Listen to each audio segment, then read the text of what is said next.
Detecting singularities using the PowerSeries Library is the title of my talk.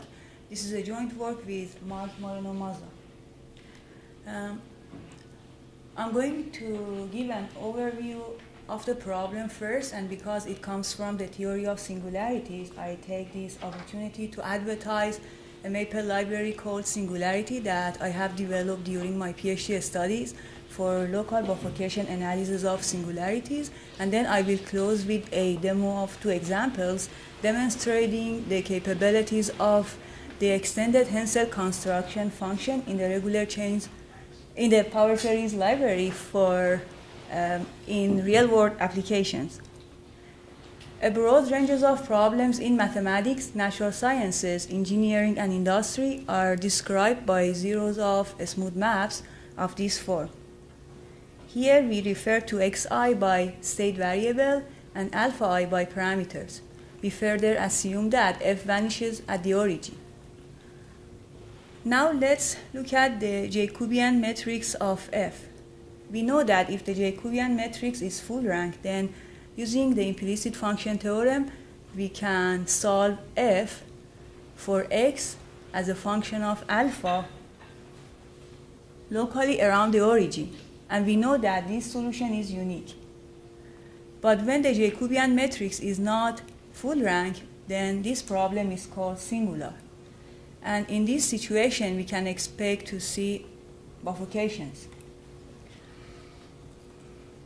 Singularities frequently occur in real-life problems, and that's why their proper managements are important in order to achieve the desired outcome.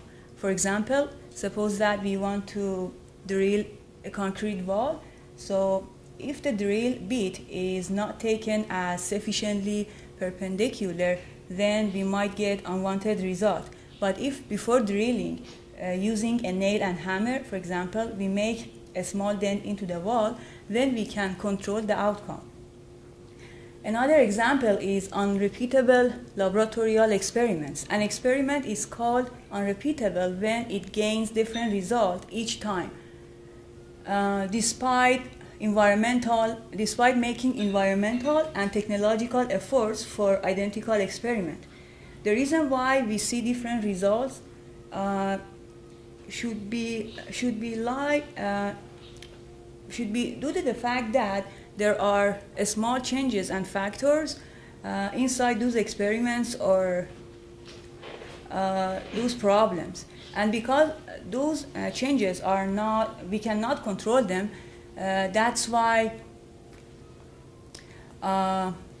singularities happen in this situation. Singularity theory offers extremely useful tools in order to control these problems. The occurrence of a qualitative change in the zero structure of a singular map is called bifurcation. To understand this better, let's have a look at this picture.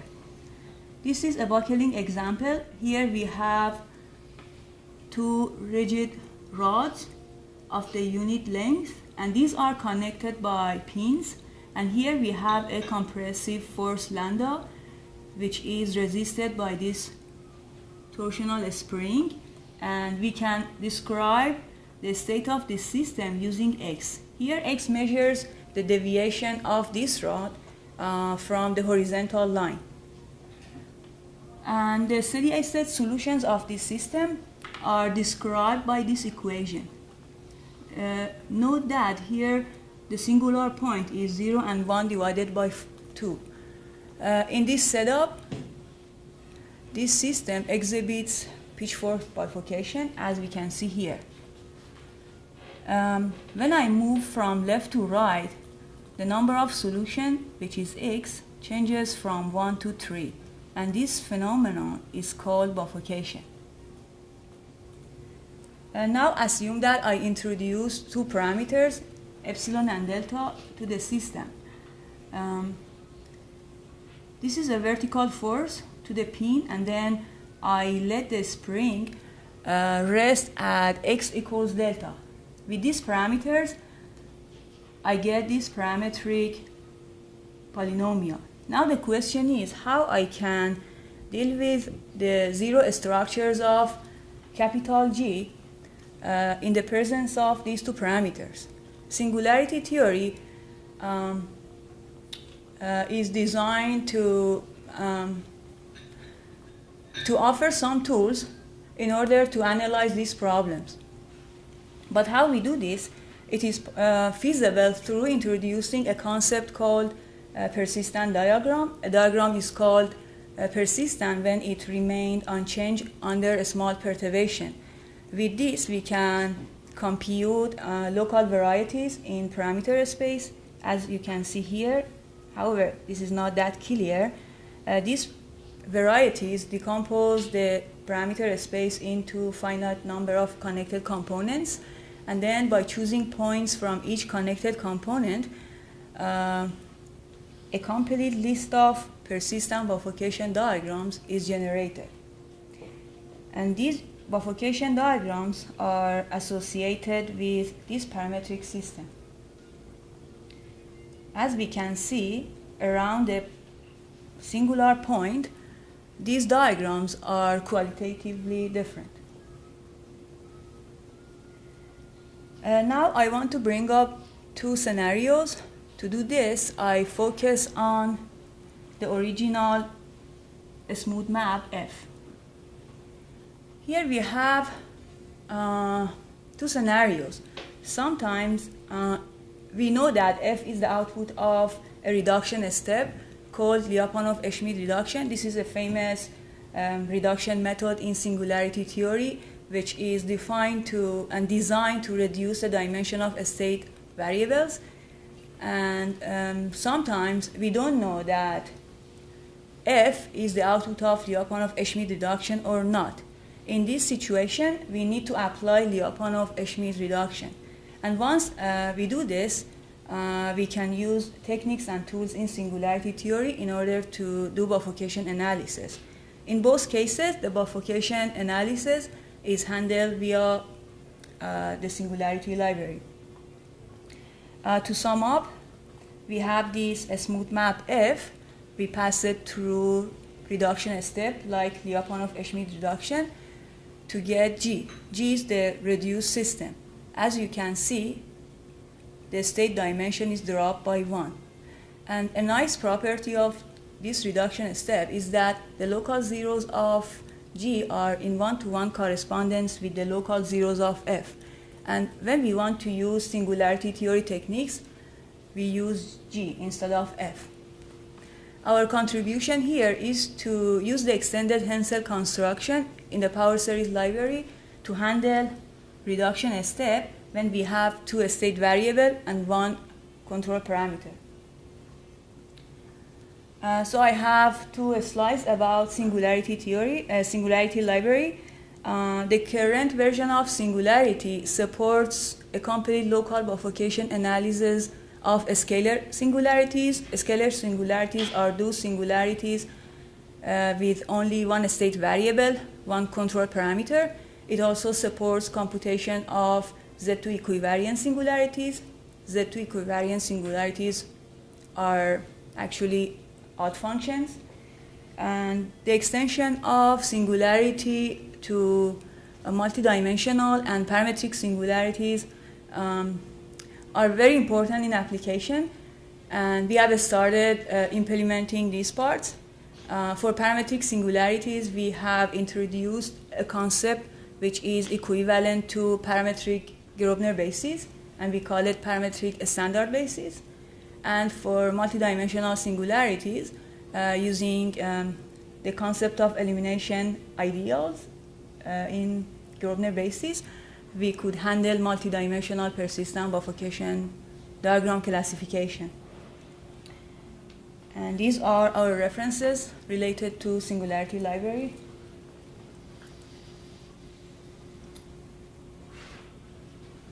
And that's for me. Yes. Then I will give demo after the presentation. This is a second part in the talk. There will be a third part run by Mahsa. So I will give a tour of the PowerSeries library, which is used in this application as a supporting library.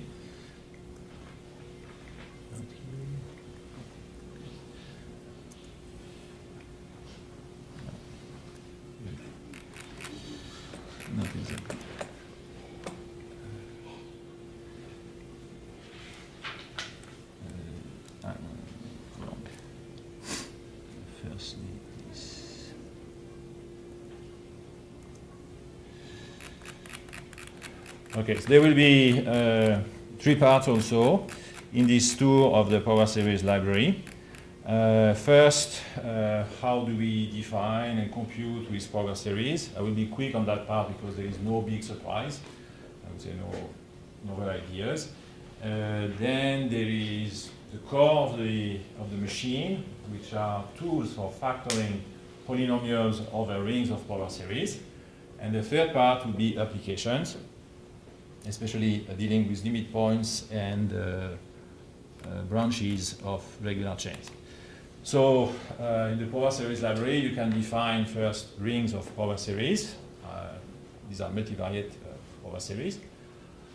And after that, well, you can do the usual thing. You can do arithmetic operations when it makes sense. You can invert them. You can do substitutions. I would say the usual operations with PowerSeries. PowerSeries are represented storing the terms that have been computed so far together with a function to compute the next term.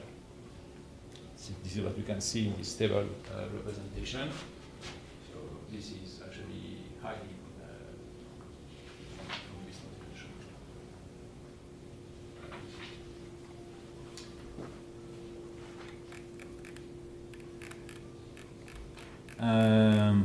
so I will skip the arithmetic part.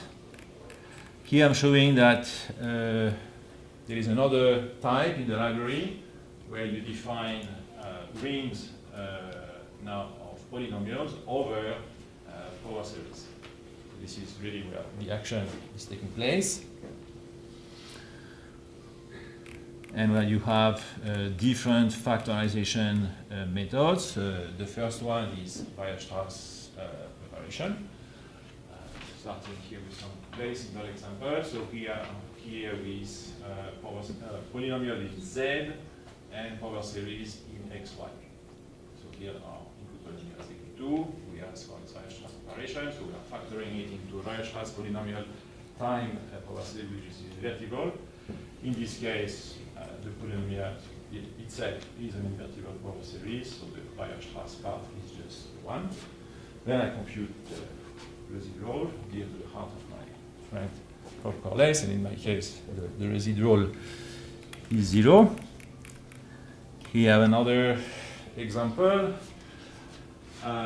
still with a polynomial of degree 2, and the Weierstrass operation gives 2 polynomials, 2 non-trivial ones.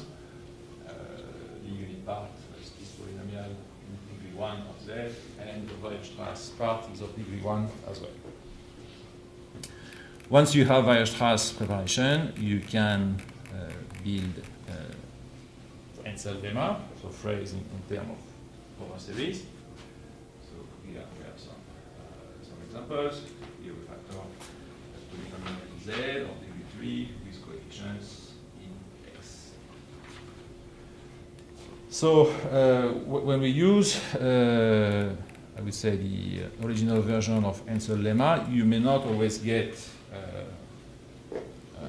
factors in Z of degree 1, so the polynomial may not split always completely in degree 1. And this is why another tool is needed for our purpose, particularly for studying branches of curves and so on, the so-called extended Ansel construction. So here my input is a polynomial in X with, for the moment, univariate PowerSeries in Y, so plus degree 3. And we have 3 branches of that curve around Y equals 0. So since some algebraic numbers were introduced. And in the PowerSeries library, you have also a version of that extended Ansel constructions with multivariate PowerSeries coefficients. Then you have here an algebraic function among the coefficients. And once you have this structure, you can, for instance, decide which branches are real. So let's say when you are looking at Puiseux-series solutions of regular chains, which is one of the applications that I will be looking at now.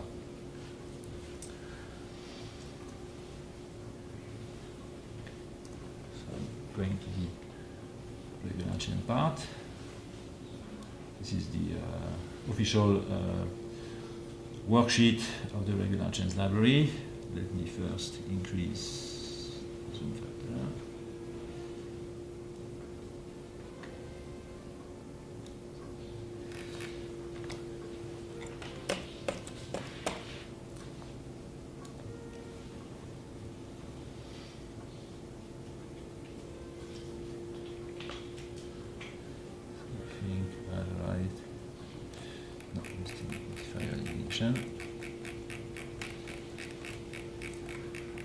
All right, so in fact, the original motivation of all this work was the problem of finding limit points of regular chains. So here I have a very simple regular chain here with two equations in three variables, x, y, z. The way to look at it is it's a system of two equations, actually these two polynomials, and also an inequation. So here, z is meant to be non-zero, so that this is a true polynomial of degree 2 in x. So the solution of that regular chains form a constructible set. You are missing possibly something, and so the question is to find those possibly missing points. This is the question of limit points. It is a topological question. Find the closure essentially of your constructible set. And so in this case, it boils down to essentially study what's happening for the solution when z becomes 0. So you need, in fact, power series to do this local analysis. So in the regular chains library, you have this command limit points to find these limit points of constructible sets. And thanks to the structure that you obtain with the extended nested construction, you can do it in both the complex and the real case. And the real case is not just simply about keeping those limit points from the complex case that are real. This is of course not true. For instance, here we have a counter example. No, this is not here. Here we have, for instance, a counter example. This is regular chains here again, which returns in three variables. In the complex case, we have these 2 points, but in the real case, we have this one. So these things are obtained by, as I was saying earlier, essentially finding the Puiseux-series solutions of regular chains. That is achieved by this command here, regular chain branches. For instance, for that regular chain that we saw before, we find these Puiseux-series solutions. So we have 3 components here. And from there, we can decide which ones are real or not and answer the question of limit points. So it's a Puiseux-series at some point? Yeah, for sure, yes. Okay. Here there is by default precision that you can go as far as you want. Okay. Of course. These are really objects. These are not just output format like some other Puiseux-series.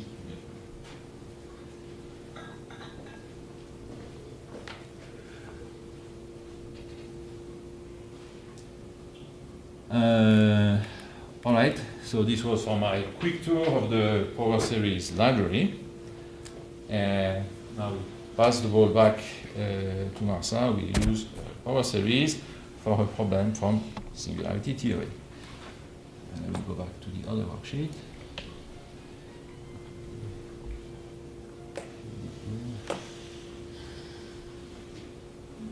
Open, do you see it? No, I don't see it. Okay. This is why I have this backup solution. This one.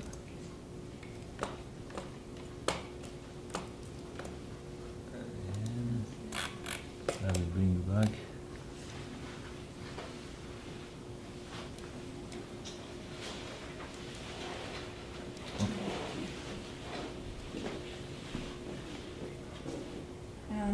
Okay, we have a smooth map F, and we want to reduce the dimension of this smooth map, the dimension of the state variable, using extended Hensel construction. And then finally, we want to detect the type of singularity hidden in this system. So how we do this? This smooth map is defined by F1 and F2. F1 and F2 are defined by these polynomials. Here we have two state variables, x and y, and lambda is control parameter or bifurcation parameter. In order to reduce the dimension, we pass F1 through extended Hensel construction, and then this gives us the following branches. Two branches. The second branch is not of interest because we are looking for branches that go through the origin. So we ignore this, and then I choose this. I pick this, and then substituting this branch into the second equation gives us this polynomial modulo monomials of degree at least 4. If we look at the graph of G, we can see around the origin we have bifurcation. This is called pitchfork bifurcation. When I apply smooth changes to lambda from left to right, the number of solutions, I mean y, jumps from 1 to 3. And this is where bifurcation happens. But how we can verify this bifurcation using tools in Singularity Theory? There is a function called recognition problem in Singularity Library that takes a scalar map, which here it is G, and then it returns a list of 0 and non-zero conditions in terms of derivatives of a hypothetical function called f, and then using these conditions we can characterize the type of singularity. The second example is, for the second example, the procedure is kind of the same, but the type of singularity is totally different. It is called Winko's bifurcation. This is our smooth map F. Again, we have two polynomials, two state variables, x and y, and one bifurcation parameter, lambda. For this example, we pass F2 through extended Hensel construction. Again, it gives us a number of branches. The main point here is that in Singularity Theory, we don't work with complex branches. We are looking for real branches, and that's why we ignore these branches, these root of, and then we only choose this branch. After substituting, we get G, modulo monomials of degree at least 4. And then again, if we look at the graph of G, we can see there is a singularity around the origin. This is called the Winko's singularity. And using the recognition problem function in Singularity Library, we can make sure that this singularity is exactly the Winko's singularity.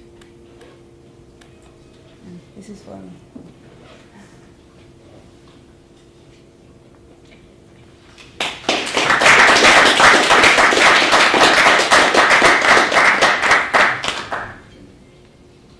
So I have a couple of technical questions and then a comment.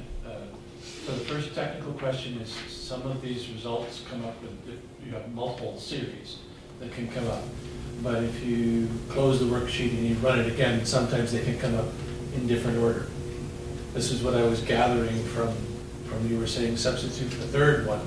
Yeah. but it was the first one. Yeah, I think the output of extended insect construction sometimes those branches. This is a common ordering problem Yeah. in Maple. I was just wondering if you had a recommended way to pick out the one of the series that was about the origin, rather than... Sure, and we can detect algebraically which one should be picked.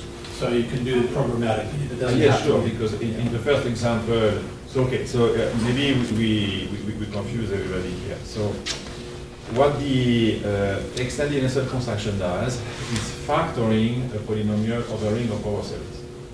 So it's a global information on the point of view of the polynomial for something which is local in the point of view of the PowerSeries.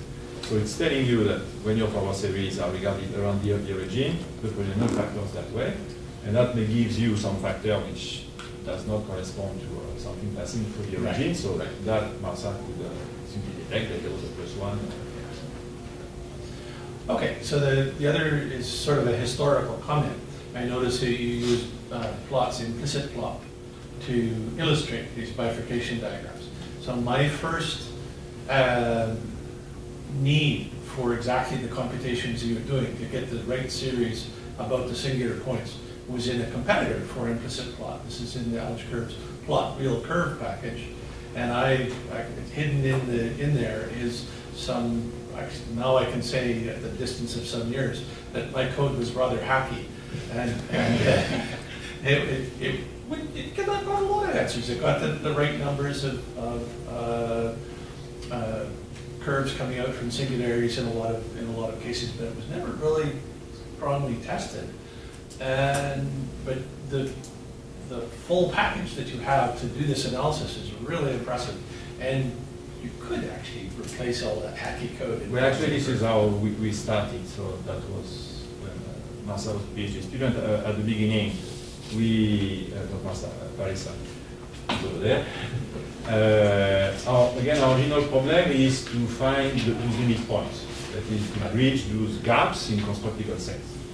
I always understand that, I'm sure. And so the first way we started was with the packet algebraic curves, using the Newton method there, but maybe there are some flaws. Yes. Some adventures. And so this is why we ended up investigating that extended insert construction. And in fact, we ended up re-implementing from scratch because we could not find a working implementation. But one thing I will say about my code in the plot real curves is that it did work over floats.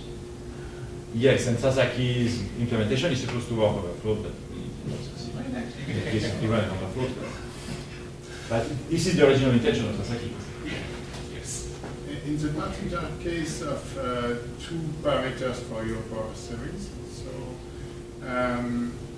is it preferable to try to study the curve itself, algebraically, topology, including, I don't know, using a CAD or something like that, or to try to compute the theory development at the same time, in order to plot it? So if it's really for studying locally Yes. the curve, I think extended construction makes sense. It's certainly the cheapest way. It makes sense, okay. But in terms of efficiency, if you just want to draw it with a quite high level of certification. No, but it's an exact method. I mean, I know. But maybe only for plotting.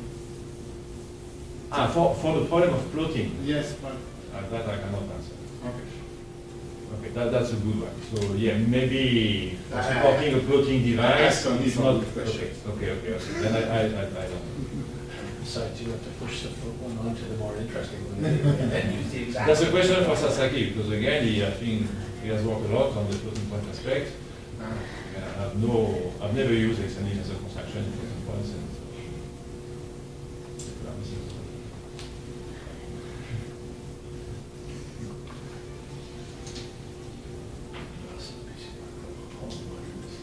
So much work.